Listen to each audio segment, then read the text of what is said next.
Okay, so let us proceed now sa next natin na discussion regarding sa function. So ito yung part 3 ng discussion po natin. So na-discuss na po natin previously yung function using our constructor at the same time by using our hoisting at yung arrow function. And this time, we need to use the following function. So meron tayong types ng function pa din. We're going to discuss function invocation, function call, method, and arrow apply method. So, mali-discuss natin siya mamaya bakit tawag sa kanya ay method at bakit tawag sa kanya is call and apply. So, during the discussion of our function, hindi natin siya na masyadong na-elaborate na paano ba kapag kino-call natin, ano yung tamang term para doon. At the same time, we need also to clarify yung use ng var, let, at the same time yung constant. Para at least dito, clear na siya kasi we all know that JavaScript palagi po gumagamit ng function in terms of engagement niya pagdating doon sa ating HTML kapag ini-embed na natin siya. So, that's the reason why kailangan natin maging aware sa paggamit ng sometimes ng technical terminologies and specific application ng function. So, let us proceed. So, function invocation. Okay, so before we proceed to the application of function invocation, ito yung sinasabi ko pong let us recall about variable declaration. So again, na-discuss natin dati that if we are talking about var, ito yung tinatawag nating native or old way ng pag-declare ng variable natin. So ito yung latest, yung let, and of course we have this term const or constant. Pagdating sa scope, function scope, declared siya or yung function niya is naka-global. Ang let naman naka-block scope at same time yung const natin block scope din siya. So, napansin niyo po, block scope, after that yung inside of our open and close curly braces. Re-declare in terms of redeclaration. So, pwede ko ba pag nagde-declare ba ako ng variable gamit ang var? So, pwede ba yon sa redeclaration? Yes, pwede siya. Sa let, hindi mo na siya pwedeng i-redeclare. For example, nakalagay pa ako dito is let and score and hindi mo na pwedeng state ulit na let and score again. Pero kay var, pwede mo siyang i-declare such as let var and another one is that you can say also let var. Again, siya po yung tinatawag nating old style ng way ng pag-declare. So, ang let naman, of course, not allowed at the same time yung const not allowed in terms of redeclaration of our variable. So, reassign.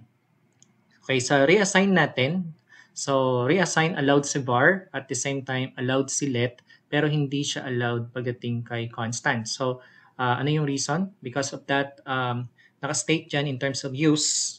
So, nakalagay po siya ay constant or fixed value na siya. So, hindi natin siya pwedeng i-declare ulit yung value niya or reassign yung value niya, okay, para at least magamit ulit yung variable at iba yung value niya. Pagdating kay const, okay, naka-fixed value na siya. Pagdating kay let, okay, allowed siya because variables that can change. For example, stated here, let score is equal to 10, then pinalitan natin yung value ni score into equal to 20, so nag-reassign tayo ng value, pwede yon. At the same time, kay legacy code, so here, of course, ina-avoid natin siya. So, but still, of course, since that old style, so capable din siya. So, tinatawag natin siyang legacy because first of all, ayan, by the way, tingnan po natin kay pi. So, yung value ni 3.14, 15.9. Pinalitan natin siya ng pi is equal to 3.14. So, hindi na pwede. So, that's what you call use case pagdating kay tinatawag natin const, okay, fixed value siya. So, ang term na legacy code pagdating kay var, pagdating sa use niya, it means that old code that was written using outdated or practices, tools, or standards but is still in use. So, supported pa rin yung ating old style ng declaration pagdating kay JavaScript, and that is var. And another is that variable that can change. It means that value stored inside the variable can be updated or reassigned later in the program. At pag sinasabi natin const or fixed value, it means that a variable declared with const in JavaScript that cannot be reassigned after its initial value is set. Okay, so I hope na clear na po sa atin kung paano po sila ginagamit in terms of redeclare at the same time reassign and use case po natin. So pag gamit ng var, let, and const. So let us proceed now to our main target na topic. So which is number 1, function invocation. So ano ba tong function invocation? Okay, so first part 1 ng topic natin about yung sa different types ng function basing or function declaration, function expression, hanggang nag-nested po tayo sa function. So, ano ba tong term invocation? Nagagamit na pala natin siya. So, hindi lang natin alam yung term. So, we need to invoke yung function or it is what you call, you need to call the function name. So, function invocation in JavaScript is the process of executing a function. So, klaruhin din natin mamaya yung term na declaration at calling or ini-invoke natin. So, a JavaScript function can be invoked using the function name and followed by a pair of parentheses. Again, ang term na invoke, it means that call. So, function invocation simply means calling a function so that the code inside it runs. Pag hindi natin siya ini-invoke, hindi natin makikita kasi naka-declare lang siya. So, for example, nakalagay po dito, if you only declare or define a function, so naka-declare lang po dito. So ito po, function declaration, ito po buong ito. So this type of function again is what you call function declaration at declare po natin siya. So nothing happens until you invoke it. So invocation, calling the function, so ito po yun. Pangalan po ng function natin ay cname. So ito po, kinocall natin or ini-invoke natin. So that's why invocation is important. It makes the function execute. So siya yung responsible to perform the pass by value and pass by reference. Okay, pinapasa nyo yung argument and ipaprocess and nire-return niya para may read yung expected output natin. So document that get element by ID. So meron tayong ID sa ating HTML. So since that, di ba gumamit tayo ng ID, ito yung ID name. So ito yung tinatawag natin. Doon natin lalabas yung ating expected result or output. So ito po yung tinatawag natin invocation or calling the function or function name po natin. Ito po is cname. We all know that ang tawag dito is what you call argument inside of our open and close parentheses. So ito po yung naka-declare siya as our string. So again, hindi pala natin siya na namamalayan na nagagamit na natin yung word na we need to invoke. It means that we need to call the function name para ma-return natin yung expected value. So since that ito talagang main syntax of our function na yung declaration na sa taas, na sa baba yung ating calling. So, di ba may tinatawag tayo na function declaration ng hoisting. So, ang function hoisting ay applicable lang sa function declaration. Sometimes makikita yung ating invocation before dito sa ating ng function declaration. So again, the output is hello Reno Condes. So ito po yung ating expected output. So again, the function invocation, this make the code inside run. So ito po ang tawag sa kanya, function invocation or calling the function name. So I hope that clear na po. Again, part ng function declaration natin, itong nakikita yung function followed by function name, itong part buong ito is what you call function declaration. At yung kinocall natin, tawag sa kanya is what you call invocation. So ini-invoke natin para at least lumabas yung expected output natin. Yan. So next po is function call and apply. So function call method and function apply method. So inisa ko na yung description nila kasi mayroon silang similarities, but we're going to distinguish lang doon sa kung paano natin pinapasa yung value. Yung isa, pinapasa by using our argument. Yung plain argument, yung isa naman is pinapasa using array concept. So if we're talking about function call method, allows us to invoke or to call a function given a specific value for this and arguments provided individually. Kaya naka-highlight yung term na arguments provided individually kasi isa natin ilalagay doon yung arguments, yung values ng argument natin before natin siya ipasa doon sa function description natin. So another one is the function apply. So method in JavaScript allows us to invoke or to call a function given a specific value for this an argument provided as an array. again as an array. So ipapasa natin yung argument as mag-act siya as we can say array value yung ipapasa natin. So again, yung function call and apply methods are very similar, but the main difference between them is function apply method takes a single array containing all function argument, and the function call method takes individual arguments. Again, takes single array containing all function argument. So, single array. So, lahat yun mamaya, ipapasa natin doon sa single array. At the same time, makikita natin kung paano siya ni-declare doon sa part ni invocation. Okay, kung saan po dinideclare yung argument. So, doon tayo magdi-declare ng array, a single array, using our function apply. And of course, function call, individual arguments naman yung ipapasa natin. So, for the syntax of function call method, so almost the same din naman yung concept nito. We have this word, disarg. So, i-explain natin yung disarg.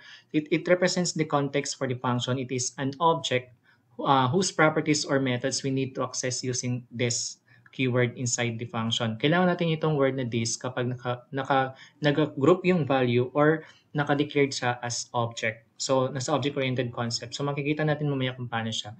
And or we can say yung simple argument or yung n, yan yung series ng arguments natin to pass to the function. So, example number 1, ito yung basic example po natin. Okay, so function print sum, meron tayong P1 and P2. So return, so this, okay, so again, ang purpose nito is yung this is to get the value of like num1 and num2 from the object. So ito po pala yung tinatawag nating object name natin. So yung word na nums here is an object that stores value num1 is equal to 5 and num2 is equal to 10. So again, ito yung tinatawag nating object name natin. So, declared po siya as constant. Ayan. So, pwedeng let. Okay, but this time, const gamit ko. So, fixed value. So, here, since that nakadeclare siya ng object, so that's the reason why inside, hindi na natin siya pinapasa dito as individual. So, pinasa natin siya as a group. And pag nagko-call tayo, we need to use this reserved word or keyword this, because the main purpose of this is that to call the value inside of our object. So this dot num1 plus this dot num2. So napapansin niyo po ang num1 ay under ni nums, ang num2 ay under ni nums, kaya pinasa po natin. And meron po tayong value din na pinasa 40 and 32. Yan naman ang hawakan ni P1 at the same time ni P and 2 kasi hindi siya naka-declare as object. So, meron tayong, considering meron tayong tatlong arguments na pinapasa.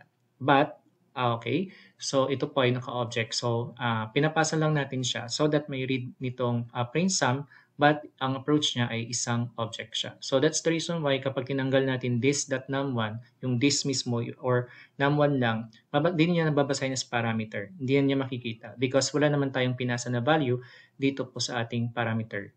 Okay, so wala tayong pinapasang argument. That's the reason why we need this term this to capture the value from the object. Okay, allow me para makita nyo po yung expected transaction nito. So, dito po tayo sa code. Ayan, ito po. Mayroon po tayong nakalagay po dito. So, ito yung first natin kanina. So, ayan po. So, mayroon ako ditong kinode. So, P1 and P2. Ito po yung ating first example. At ang output po niya, tingnan po natin. Ito po yung output niya. Okay, ito yung first output. The total sum is 87. So ito po yun. So ang ginawa po natin, this num1 plus this num2 plus 40 plus 32. Kaya po ang expected result niya after reading, total sum is equal to ans. So pagbalik niya maging reference na siya, ang total result niya ay magiging 87. So, tingnan natin para makita nyo kapag niremove ko tong this, kung anong mangyayari. Then, i-refresh natin yung ating output. Okay, so nawala yung ating expected output. So, let us trace the output po natin. So, doon tayo sa console tab. So, nakikita po natin unquote reference kay num1 is not defined. Okay, kasi pinalitan natin siya num1 and num2, nagiging simple parameter na siya doon sa part na siya ng parameter list sa taas at kino-consider niya siya as argument. So, hindi niya nakikita yung first expected natin na value na nandoon kasi tinawag lang natin siya doon sa part na num1 lang siya. Iwala tayo ditong parameter list na nagre-represent sa num1 natin. Okay? So, ang num1 kasi is part ng object ng nums natin at yun yung pinasa natin dito sa part na to. So, hindi niya nakikita. Kaya sabi niya, okay, num1 is not defined, okay, at object, okay, that print sum. So, that's the reason why kailangan po natin yung, okay, so halimbawa, ibalik natin to, num2 naman ang tatanggalin natin. Save natin, refresh. Okay, num2 is not defined an object. Tama na yung reading niya kasi from left to right. So, tama na ito. Ito naman yung mali. So, nakikita niyo to as part ng object underneath object name nums. Okay, so, kaya kailangan po natin ng this. Kasi, again, the purpose of this is get the value of numbers, okay, doon po sa ating object name. Okay, concept nito is OOP. So, ganito po yung way ng pag-declare ng object. So, kapag nag-group po tayo. Okay, so pwede po dito yung, if you want to declare yung meron kang string, and that's okay. Okay, another one. Okay, so ang line na to, ibig sabihin is that means you are calling the function print_sum, call by using this call function method, okay, with nums as its this context as a group, at the same time passing 40 and 32 na hawakan ni P1 and ni P2. Ayan. So, another one, example number 2. Okay, so meron akong dito sa object dineclare po kapag nag-declare tayo ng string surrounded by double quote. Okay, same concept, ginawan ko lang siya ng complicated computation sa apply PEMDAS sa ating formula para hindi maguluhan since meron po tayong concatenator. Kasi para mag-serve siya as group, kasi baka makonsider niya as plus. So since that, nagre-return tayo ng single transaction. So this num1, this num2b, so ito po yung galing, plus, okay, kung ano man yung result nito, okay, times PLA, ito po yung ating pinasa na value times 5 and divided by P2, ito po sa 8 natin. And followed by our literal string value, my name is, and this.if name. So ano din siya, nasa loob din siya ng ating data2 na part na siya, nagiging object na rin siya. Ayan. So, okay. Kaya nababasa niya. Kaya ang purpose nitong line again is that of course to call the function or to invoke the function name print result b and call function method. Yan, pinasok natin that call. Okay, as in given na siya ng function name call, kaya tatawag siyang call method because followed by open and close parentheses and inside ano yung gagawin. Okay, so arguments po ang ating nilalagay po dito. Single argument po yung ating pinapasa. So next po, tingnan natin yung expected output niya. So ito po yung ang series ng kanyang output. So nakalagay dyan, okay, based dito is that, okay, ito pala. Okay, sorry. Itatama lang natin. Yan. Okay, ito po yung kanyang expected output. Total sum is equal to 18.75. My name is Reno Condes. So another one, okay, ito po yung part ni, okay. Okay, so what if yung ating declaration ay naka-declare sa ating variable ay naka-array siya? Pwede pa rin ba siya? Kasi according dun sa description ni call natin, okay, argument lang siya. Okay, pwede siya kapag dineclare siya sa labas. Okay, pag dineclare natin siya sa labas, pwede siyang ipasok. So, magiging mangyari sa kanya ay mag-act siya as argument. So, such as number 3 here, meron tayong 1, 2, 3 na arguments natin. Yung first argument natin ay naka-object. Ang second argument natin ay naka-array, nag-handle siya ng numbers. At ang third argument natin ay nag-handle ng names. So, pagpasa natin dito, okay, so ang pinasa lang po natin dito yung ang naka-array object. So, numbers, okay, ito po yun, names, pinasa dito. Hindi na natin sinasama palagi kapag naka-object siya. Because we're going to call inside by using this keyword again. Okay, so, ginawan ko ulit siya ng computation. The sum is, and then this, then num1, ito po yun, d plus num2e, Okay, so ang result is the sum is, and then new line because of our break line, and the product is, and number 3. So ganito po pala kapag nagtatawag tayo ng array, since group siya, kailangan natin siya ipalagay sa open and close parentheses para po hindi apektuhan yung ating concatenator. So 0 and 1, so ito po yun, 50 times 65. And next po ay names natin. Names, ito po sa 0 and 1. So Reno Condes. Kaya po ang ating expected output kapag tiningnan po natin doon sa number 6 ito po. Okay? So, yan po yung ating expected output. Ayan. So ito po ay, again, is what we call our function call. Okay, method. Call method, like what I said, supposed to be this is function name, but given na siya, call and acting like method. But of course, ang kanyang behavior ay still function. Okay, so let us proceed now to our next function, which is the function apply method. So this is the syntax, so that apply, and then open parentheses and this argument kapag nagko-call ulit tayo ng object okay, sa outside ng ating function. And of course, here, yung sinasabi niyang single array, yung ating parameters na ipapasa. So again, this argument represents the function context. It is an object whose properties are needed to access the reference function using the term or our keyword this. So another one are arguments to pass to the function. So naka-single array. So let us proceed. So from our example, nakalagay po dito. So nag-declare po tayo ng ating function uh, um, declaration. Ang pangalan po ay print sum at meron lang tayong P1, P2 na tinatawag nating parameter dito, or we can say our parameter list. So P1 and P2. So dito po sa ating invoke apply function, nakalagay po dito yung nums. Okay, at the same time here, okay, by using our single array. So ito lang yung pinapasa natin dito sa ating function declaration. So i-handle ni parameter P1 si argument 40, si parameter P2 si argument 32. So naka-single array siya. So ang nums naman natin ay hindi na natin siya kinocall dito, pero pinapasa pa rin natin para at least may read po once na nag-read po tayo ng value from our object. So our object name is nums. So again, nums is an object that stores value. Num1 is equal to 5 and num2 is equal to 10. So itong construction natin is in-invoke natin yung print sum na function natin. So function print sum with nums as its this context and passes the entire array, which is 40 and 32, as the first argument P1, while the second argument is equal to P2. So, ayan, P1, P2. First argument, second argument. At the same time, pinapasa pa rin natin, of course, itong word na nums doon sa taas as our first set ng argument po natin.